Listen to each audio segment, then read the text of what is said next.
عزیز طلباء و طالبات السلام علیکم۔ آج 10ویں جماعت کی اردو کا جو موضوع ہمارا ہے وہ ہے فانی بدایونی۔ فانی بدایونی کی شاعری پڑھنے سے پہلے یہ ضروری ہے کہ ہم فانی بدایونی کے حالات زندگی اور اس کی شاعرانہ خصوصیات کا سرسری جائزہ لیں۔ تو پہلے ہم فانی بدایونی کی جو حالات زندگی ہے اس پر ہم بات کریں گے۔ فانی تخلص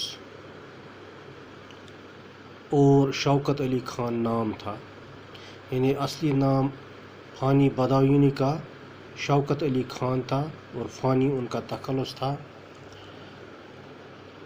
بدایونی یو پی میں 1879 عیسوی میں پیدا ہوئے، یعنی یو پی کے شہر بدایونی میں 1879 عیسوی میں پیدا ہوئے۔ آپ کے والد ایک پولیس انسپکٹر تھے۔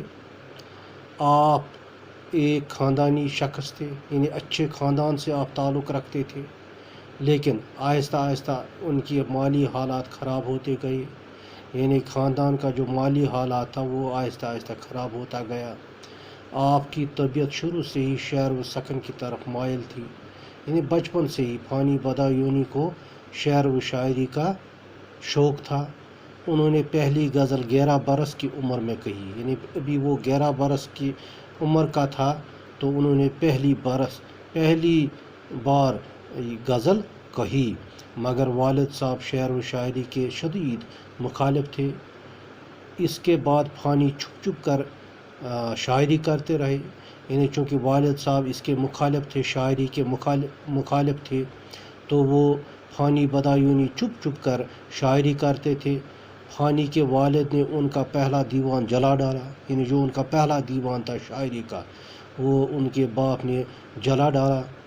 آپ نے بریلی کالج سے BA کیا اور مدرس کی حیثیت سے ملازم ہو گئے، یعنی BA کر کے ایک مدرس یعنی ایک ٹیچر، ایک استاد کی حیثیت سے ملازمت اختیار کی، لیکن بعد میں علی گڑھ سے LLB کی ڈگری حاصل کی اور وکالت کرنے لگے۔ یعنی اس کے بعد علی گڑھ مسلم یونیورسٹی سے انہوں نے LLB کی ڈگری حاصل کی اور وکالت کرنے لگے۔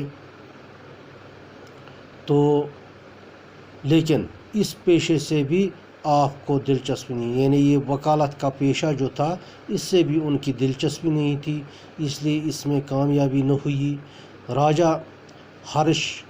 راجہ ہرکشن پرساد کے بلانے پر 1932 عیسوی میں فانی حیدرآباد میں اس کے دربار سے بھی وابستہ رہے اور ایک اسکول کے ہیڈ ماسٹر مقرر ہوئے۔ اس کے بعد وہاں پر ایک اسکول کے ہیڈ ماسٹر بھی وہ مقرر ہوئے۔ اس کے بعد ہم فانی بدایونی کا جو شاعرانہ صلاحیت ہے اس پر بھی ہم بات کریں گے۔ تو جو شاعرانہ صلاحیت ہے فانی بدایونی کی وہ ہے، فانی نے غزل کو ایک نیا مزاج اور نیا لہجہ دیا، یعنی جو غزل گو شاعری تھی اس میں فانی بدایونی نے اس غزل کو ایک نیا مزاج اور ایک نیا لہجہ عطا کیا ہے۔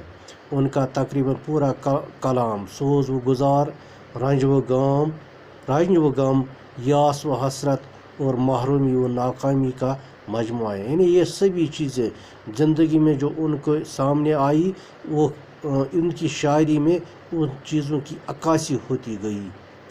ان کا ہر شعر ایک چوٹ کھائے ہوئے دل کی پکار ہے، یعنی ہر شعر ان کا انسان کے دل کو چوٹ کرتی تھی۔ فانی اپنے دور کے ایک منفرد شاعر ہیں، یعنی انوکھے شاعر تھے اپنے دور کے، ایک منفرد شاعر تھے فانی بدایونی۔ ان کی انفرادیت کا سبب ان کے سینے میں مایوسیوں، ناکامیوں اور محرومیوں سے بھرا پڑا ہے۔ تو ان کی جو انفرادیت ہے شاعری میں، اس انفرادیت کا سبب، اس کا وجہ ان کے سینے میں جو مایوسی تھی، ناکامی تھی، محرومیاں تھی، ان سے بھرا پڑا تھا ان کا دل، جس نے سعی کے باوجود کبھی کامیابی اور خوشی نہیں دی۔ یعنی زندگی میں ہزار کوشش کرنے کے باوجود بھی انہوں نے یعنی فانی بدایونی نے کبھی کامیابی اور خوشی نہیں دیکھی۔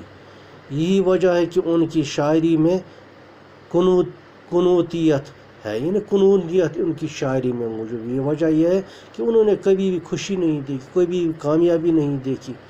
فانی میر کے بعد اردو ادب میں پہلے شاعر ہیں جن کے یہاں غم کا تاثر بہت زیادہ ہے، یعنی کہ فانی بدایونی میر کے بعد اردو ادب میں پہلے شاعر ہیں جن کے یہاں غم کا تاثر بہت، یعنی غم کا تاثر بہت پایا جاتا ہے ان کی شاعری میں۔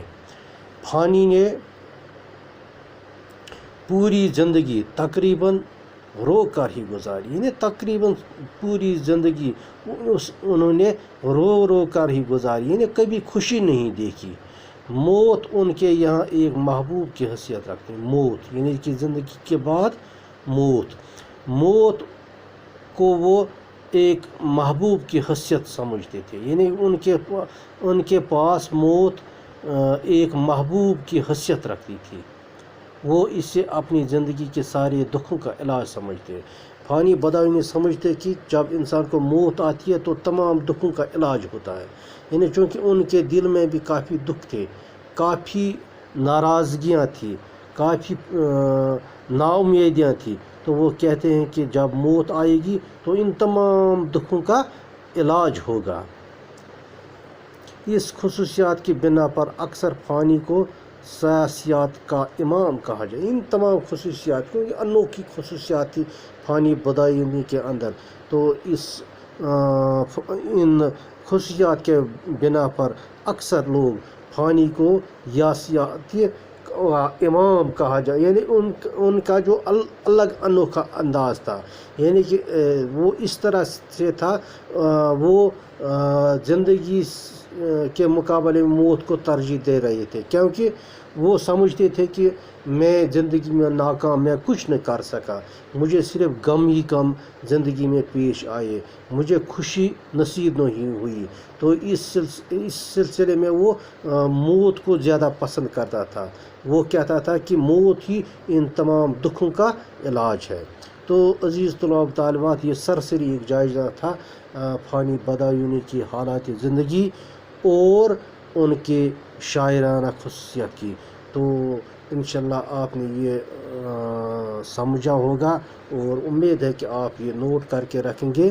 تو انشاءاللہ اگلے سبق میں جو ہمارا اگلا لیسن ہوگا اس میں ہم فانی بدایونی کی جو غزل ہے اس کی تشریح کریں گے۔